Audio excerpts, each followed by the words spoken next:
what is up again everyone, welcome back to another Gunpla review, and once again it's another real grade, and not just any old real grade. This is the badass Astray Gundam Gold Frame Amatsu Mina, and man, that name is a mouthful. Anyway, let's bust this thing open and see what we've got.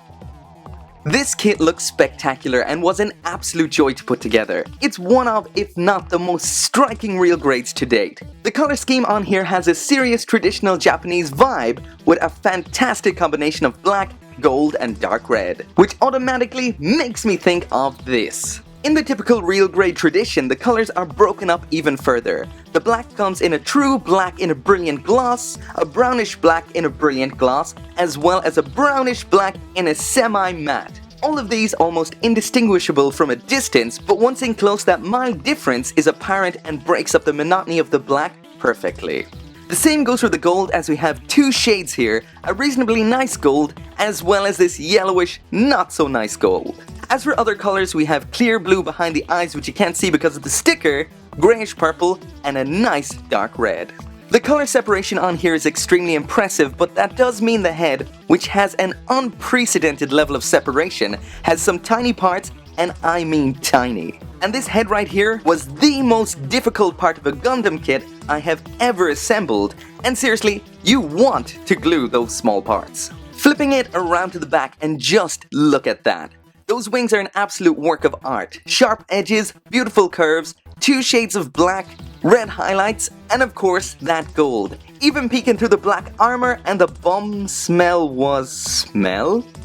Anyway, they look savage. However, this does lead to the only down point about this kit. For a lot of the parts, the knobs are undergated, but for a whole bunch of them, they aren't. And on a predominantly black kit with a gloss finish, there is absolutely no way to clean this up nicely without going over it again with a gloss coat, which absolutely sucks. Lastly, I'll mention that I absolutely love the fact that this kit is asymmetric. This really breaks up the monotony of the build and gives the kit a really unique look.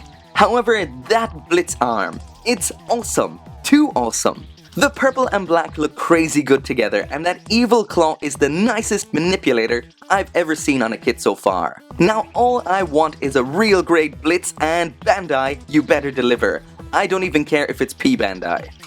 Finally, there is a quick comparison with the real grade Gundam Astray red frame beside the high grade Gundam Barbatos Lupus, and this finished kit comes in at about 13.5 centimeters to the top of the head. The decals in here are your usual huge sheet of real grade decals, foils for the eyes and mono eye, metallic gold stickers, and various other awesome looking decals as well.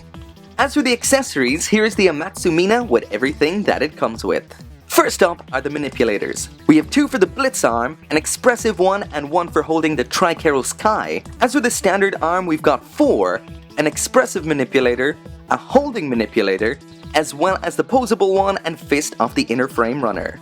Not necessarily an accessory, but we do get about 80% or so of the standard right arm in here as well, which is cool, but it would be nice to have those extra parts on top of that. Next up then is the weapons, and that's the Tricaro Sky with removable lancer darts in the bottom there, the mean looking Tsumahano Tachi claw with this movable guard section towards the front, and three extendable gold claws. Two Totsukaro Tsurugi swords. Pretty simple, made out of one piece of plastic, and they can attach onto the side skirts. Next then is the Okitsu no Kagami. The pole on this can move out and in. It has two beam effect parts in clear orange. One is a smaller spear style offensive type, and we also have a larger shield type defensive one as well. In this kit there are also two wires included, a thicker one for using with the Okitsu no Kagami, and a thinner one that needs to be cut in two for using with the Maganoshi Rahoko on the wings. Okay, so next up is the articulation, and pretty much lots of this, a whole lot of this is exactly the same as the red frame. So first up, there's the head, so we've got the up and down. As you can probably tell by how kind of big this is, it is a little bit limited. This little section here, kind of like mandibles or whatever, that's pretty cool, that can move up and down like that. Again, up and down isn't the greatest, especially when the backpack is on there. Next, the arm, there it is all the way around. Pretty much what you've seen before. This little flap here can move down and up like that. You've got your twist right there, bend at the elbow, and of course the wrist is your standard ball joint right there. Let's take a jump over to this side because this is the blitz arm. This has quite a habit of falling off, which can be annoying sometimes. So there is the arm all the way around again as usual. There is the bend of that arm, which is actually better than the bend on this side. Again, that arm just really makes me want a real great blitz. People mentioned to me in the red frame review I missed this section here that moves up and down. That is true, I did. There is the legs all the way out, all the way up to the front, all the way to the back. Again, awesome as you'd expect. A little bit of rotation right there. There is that bend at the knee. Get that out of the way. So again, pretty awesome. There's a lot going on down here at the ankle, so a lot more armor than on the red frame. So again, it's pretty good here. Not bad. It doesn't get too in the way, but you know, it's not the greatest either. Got this red section on the back here, this blade. Those parts like to fall off. Probably the loosest thing on this kit is these. But anyway, that can move down like that as well as up like that. And one thing that's really nice, in here we have that kanji for Amatsu. Next up then is the backpack, which I am going to do separately because there's a whole lot, and I mean a whole lot going on with this thing. So there is the front of it, and we've got this section here that can tilt up and down. This connects into the back, that can tilt up and down like that. We've got two joints in there, they can move forward like so. It kind of got to me at first that these can't move back. Like these are blocked there, they can't move back up really much at all. And my first instinct when I get a pair of wings is to move them up and out. But they can move a little bit, but not too much at all. A little unnatural feeling there. We've got some rotation there as well, like that. Any up and down we have is there.